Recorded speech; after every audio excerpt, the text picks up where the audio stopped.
오늘 첫 번째 이슈부터 바로 시작하도록 하겠습니다. 두 분의 날카로운 분석 부탁드리겠습니다.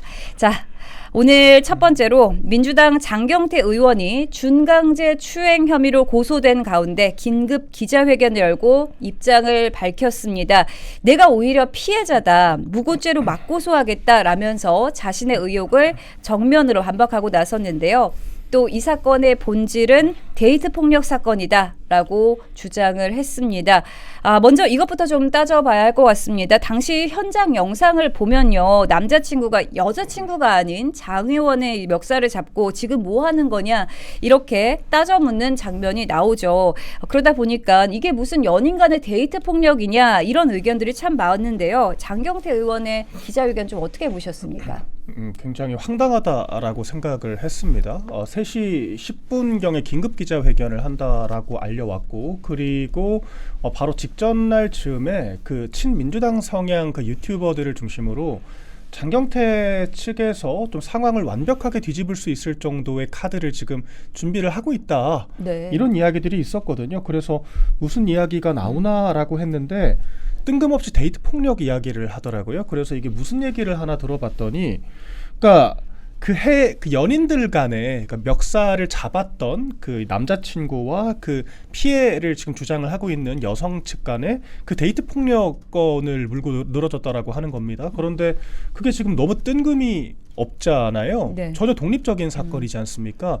그러니까 만약에 그 연인 간에 그런 일이 있었다라고 치더라도 그게 지금 장경태 의원에게 지금 묻고 있는 의혹과는 전혀 무관한 사건인 거거든요. 그래서 이걸 더 알아보니까 뭐 1년 전쯤부터 뭐 관련된 정황들을 파악하고 있었다라고 해요. 네. 그리고 이제 그 남자친구가 동대문구청의 공무원이라고 이야기를 합니다. 장경태 의원이 동대문구 국회의원이거든요. 그렇기 때문에 또 동대문구청에 또 엄격한 진상조사까지 또 주문을 했어요. 그래서 뭔가 여러 조치들을 하긴 했는데 결과적으로 다 동문서답이고 자신들의 혐의에 대해서는 책임을 회피하고 있는 엉뚱한 이야기를 했다라고 생각이 되고요. 전혀 본질적이지 않은 이야기를 했다라고 생각을 합니다. 그리고 이에 대해서 또 즉답적으로 그 연인이 또 반박을 했더라고요. 여자친구 측에서 그런 사실 없다. 그러니까 연인 간의 데이트 폭력이라고 할 만큼의 사건은 없었다라고 이야기를 했고, 장경태 의원에게 피해를 당했다라고 하는 점을 거듭 주장을 했기 때문에 어제 기자회견은 좀 불필요하게 이슈의 불쏘시개만 더 피웠던 게 아닌가라는 생각이 들었습니다. 네, 동문서답을 했다 이렇게 말씀을 해주셨는데요. 남자친구가 왜 장 의원의 멱살을 잡았는지 이것부터 먼저 설명이 있어야 할 것 같은데 이걸 그냥 단순 데이트 폭력으로 치부하는 거 좀 무리가 아니냐 이런 지적이 많습니다. 장 의원이 이렇게 데이트 폭력 문제로 프레임을 전환하고 본질을 흐리는 거 아니냐 이런 비판의 목소리가 나오고 있거든요. 어떻게 보셨습니까? 데이트 폭력으로 프레임을 전환하려면 이 장경태 의원이 그 데이트 폭력 가해자를 고발을 하던가 혹은 아니면 데이트 폭력의 피해 여성이 그 가해자 남자친구를 고소를 하던가 하는 게 있어야 되는데 지금 데이트 폭력이다 규정을 하고 무고죄로 간다는 게 논리 구조가 하나도 맞지 않고요. 저희 변호사들이 이제 정치인들이 상담을 가끔 올 때가 있습니다. 네. 이런 형사 사건에 대해서 이건 강제추행 사건이잖아요. 그럼 법률적인 조언과 정무적인 조언을 나누는데 법률적인 조언은 첫 번째 원칙이 만졌어요 안 만졌어요예요. 안 만졌어요라고 하면 안 만졌으면 무고로 가시죠. 근데 만졌어요? 그럼 만졌을 때 동의하에 만졌어요? 아니면 동의 없이 만졌어요? 이렇게 가거든요. 동의하에 만졌어요. 그럼 무고로 가시죠. 라는 건데 지금 만졌는지 안 만졌는지에 대해서는 영상을 보면 만진 것처럼 나오잖아요. 거기에 대해서는 명확히 얘기 안 하고 내가 만졌다. 혹은 아까 첫 번째로 내가 안 만졌다, 그러니까 억울하다 이것도 아니고 만졌다도 아니고 만졌는데 동의를 받고 만졌다, 동의를 안 받고 만졌다 이러한 얘기 전혀 없이 갑자기 데이트 폭력을 운운하니까 좀 논리적 그 흐름이 없다는 말씀을 드리고요. 정무적인 조언도 그렇습니다. 변호사들이 정무적인 조언도 하거든요. 그러니까 이번 주에 예산안 통과도 있고 또 뭐 계엄에 대해서 그 1년도 지난 그런 날이고 여러 가지 정치적 이벤트가 있는데 저는 왜 기자회견을 하는지 모르겠어요. 가만히 있으면 장경태 건은 장경태 개인 건으로 사라지는 건데 정무적인 이유가 민주당 내부에서 뭐가 있었는지는 제가 잘 이해하기 힘든 구조입니다. 네. 이 부분은 약간 제 개인적인 생각으로는 장경태 의원이 지금 단순 재선 의원이 아니라 민주당에서 상당한 유력 정치인으로 평가를 받습니다. 특히나 네. 지방선거가 지금 7개월 가량 남았잖아요. 이게 우리가 예비 후보 등록까지 고려하면 이제 한 2달 정도 앞으로 다가왔다라고 봐도 과언이 아니거든요. 그런데 장경태 의원이 지금 민주당의 서울시당위원장으로 임명이 되어 있는 네. 상태입니다. 그렇기 때문에 서울시의 공천권을 전반적으로 관리를 하는 입장이라 굉장히 주요 당직에 있다라고 평가를 받고 있거든요. 그리고 지금 또 윤리감찰원에 넘겨져 있기 때문에 어물쩍 넘어갈 수 있는 상황은 아닌 것 같습니다. 그렇기 때문에 나름대로는 좀 조속하게 입장을 밝힌다고 밝힌 것 같은데 우리 변호사님 말씀하신 것처럼 정무적으로 너무 잘못된 시기에 잘못된 이야기를 했다라고 보여져요. 그러니까 지금 아마 듣는 분들도 좀 헷갈리실 것 같아요. 그 남자친구가 멱살을 잡는 그 일련의 행위가 데이트 폭력이 있었다라고 지금 얘기를 하는 건지 아니면은 또 다른 사건을 얘기하는 건지. 근데 제가 아까 설명드렸던 것처럼 아예 다른 이 연인들 간의 문제를 지목을 했던 거기 때문에 이 장경태 이 의원이 받고 있는 성추행 의혹과는 전혀 다른 이야기를 지금 하고 있다. 결과적으로 동문서답이라고 하는 게 본질인 것 같고요. 민주당 입장에서도 지금 지방선거를 앞두고 있는 일촉즉발의 상황이기 때문에 특히나 이렇게 공천에 대한 관리 역할을 담당할 수 있는 서울시당 위원장에 대해서는 더 명명백백하게 좀 진상규명을 하고자 하는 그런 목소리가 커질 수밖에 없다. 이렇게 보여집니다. 네, 장경태 의원이 지금 서울시당 위원장으로 임명되어 있기 때문에 이 지방선거를 앞두고 좀 무리수를 둔 거 아니냐 이런 판단이 나올 수밖에 없을 것 같습니다. 자, 그리고 또 피해자 측 얘기를 좀 들어보자면요. 직장 선임을 통해서 회유와 압박을 받았다 이렇게 주장을 하고 있습니다. 그런데 그에 비해서 장 의원은요. 나는 고소인과 통화한 적도 없다라고 하고 있는데요.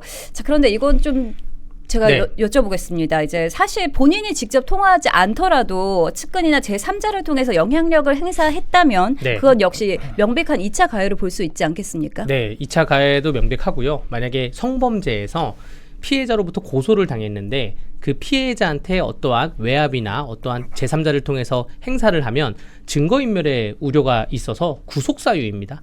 그 피해자에게 먼저 찾아가가지고 먼저 합의하자 얘기하던가 내가 언제 그랬냐 얘기하던가 혹은 제3자를 통해서 얘기하던가 지금 주변인들을 장경태 그 의원 기자회견을 보면 뭐 A씨, B씨, C씨 주변인들하고 다 얘기를 했다는 거 아니에요.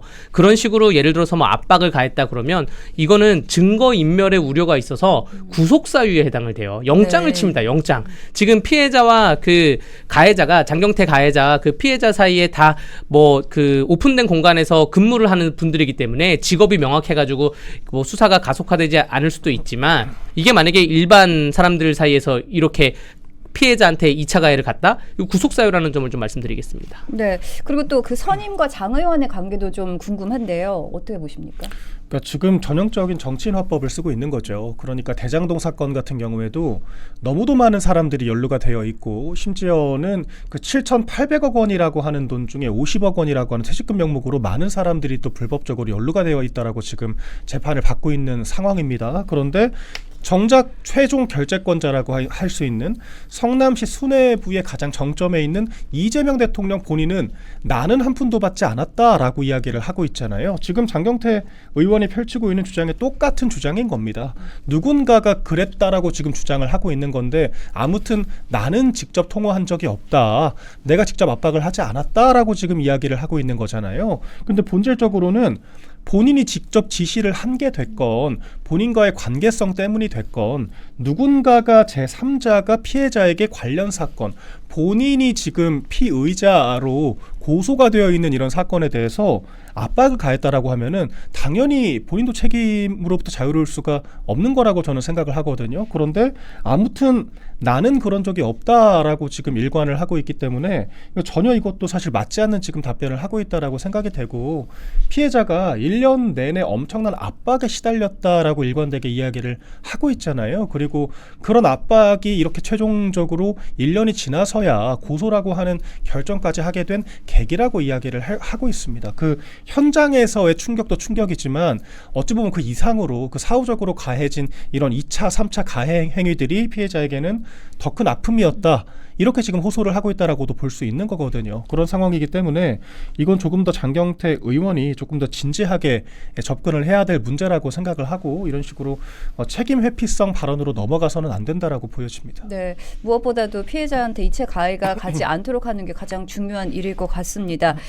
계속해서 사건의 좀 본질을 좀 짚어보도록 하겠습니다. 장 의원은 성추행 의혹이 있는 그날 밤에 지금 해명보다는 다음날 연인 사이에 있었던 일에 대해서 설명을 하고 있는 모습인데요. 그런데 이제 그날 밤 술자리에서 부적절한 그런 신체 접촉이 있었냐, 이게 본질이잖아요. 네. 그런데 왜 사건과 상관없는 이 다음날에 연인 간의 이런 불화설, 이거에 왜 집중이 되는 걸까요? 그 뭐 왜 그런지는 전혀 모르겠어요. 아까 말씀드렸다시피 접촉이 있었다고 하면 보통은 이제 어떻게 가냐면 동의 없이 접촉을 했으면 사과하고 반성하고 잘못했습니다. 다시는 안 그러겠습니다. 술 취해서 그랬습니다. 얘기를 해야 되는 거고, 만약에 그 동의를 받지 않았지만 그 술자리 분위기상 뭐 서로 어깨 동무하고 으쌰으쌰하고 뭐 러브샷하고 이런 분위기였다. 그리고 상대방도 그 자리에서는 뭔가 불쾌함을 표현하지 않았다. 내가 오해했다라고 얘기하던가, 혹은 아니면 상대방도 좋아했다. 나도 결혼 안 했고 상대방도 결혼 안 했다. 남녀간에 흔히 만날 수 있는 그러한 대화였는데 남자친구가 있는 줄 몰랐다. 라고 하면 되는데 지금 전혀 다른 얘기를 하고 있어요.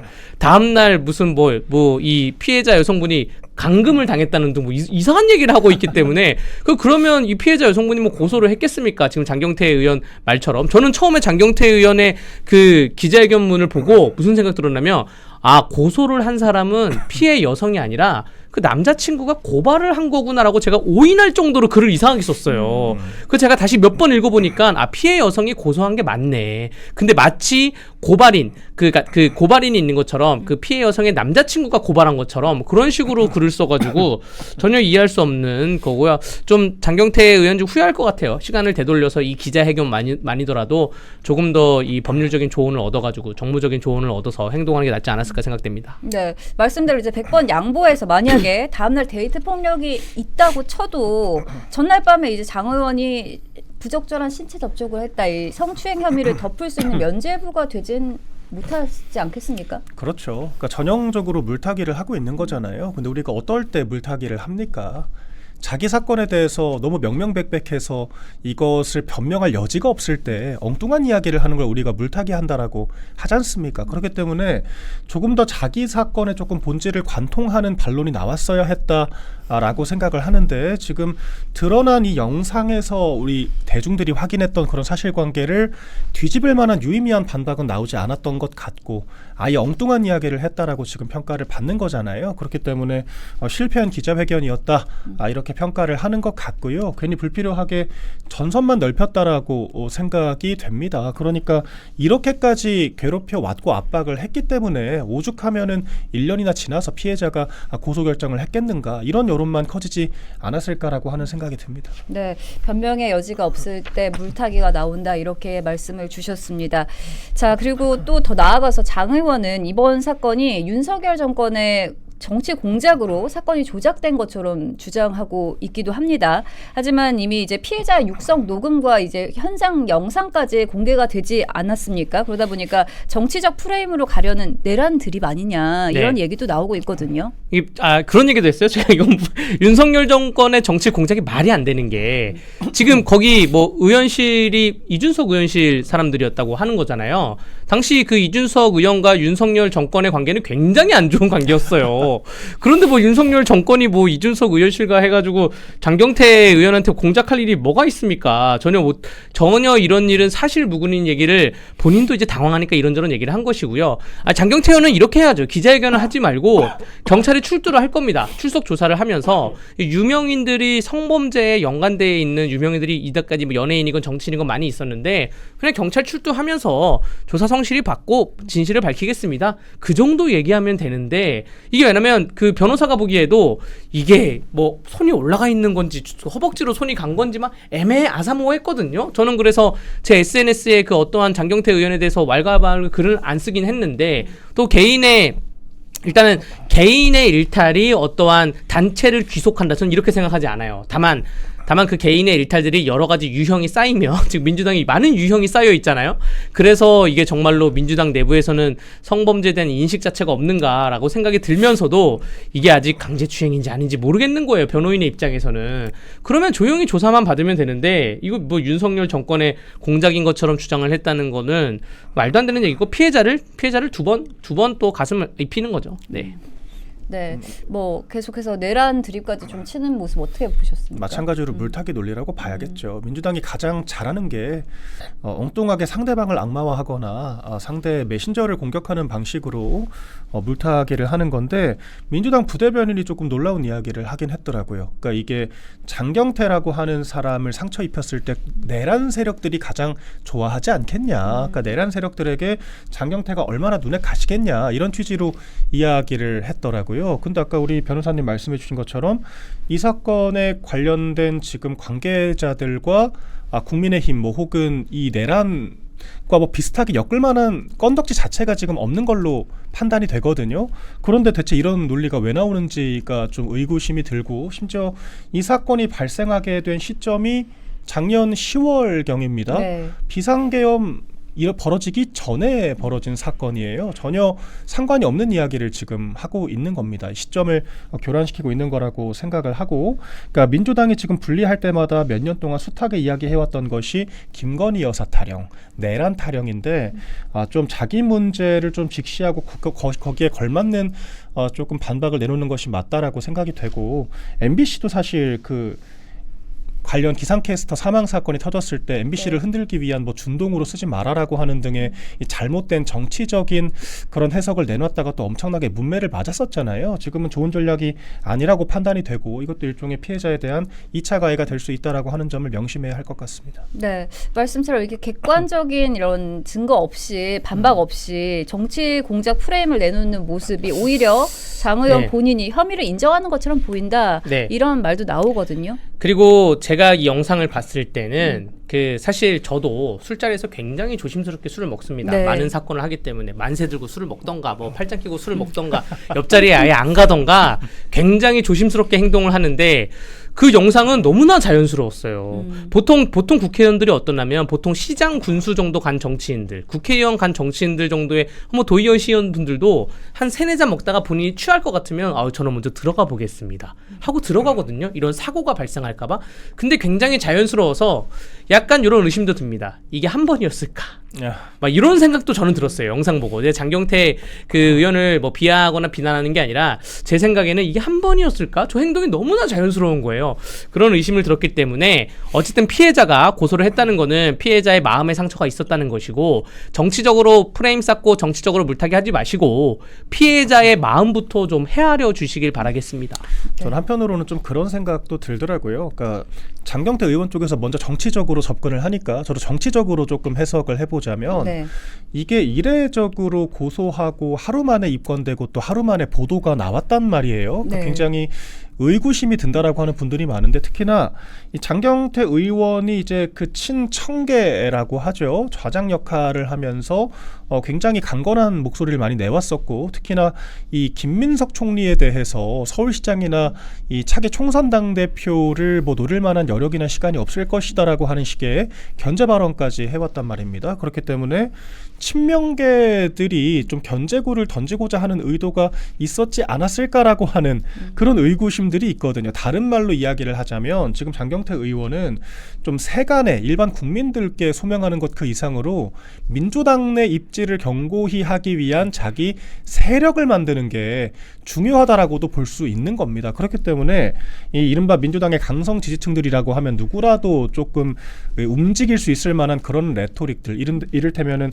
내란 같은 것들 이런 것들을 끌고 와서 뭐라도 방어 논리를 억지로 만드는 게 아닌가라고 하는 생각이 들거든요. 결과적으로 이것이 일반 국민들을 설득하기 위한 것이 아니라 좀 당내 투쟁에서 생존하기 위한 억지 논리를 갖다 붙이는 게 아닌가. 그러면서 불필요하게 피해자와 심지어는 국민의힘까지 싸잡아서 뭐 내란 운운하면서 공격을 하고 있는 게 아닌가. 지금 그런 생각이 들고 이런 식의 접근법은 미래에도 큰 후과가 돼서 돌아오지 않을까라고 생각을 해봅니다. 네, 또 하나 짚어봐야 될 게 앞으로 이제 장경태 의원의 거취가 어떻게 될지 이것도 참 짚어봐야 할 것 같은데 어떻게 보십니까?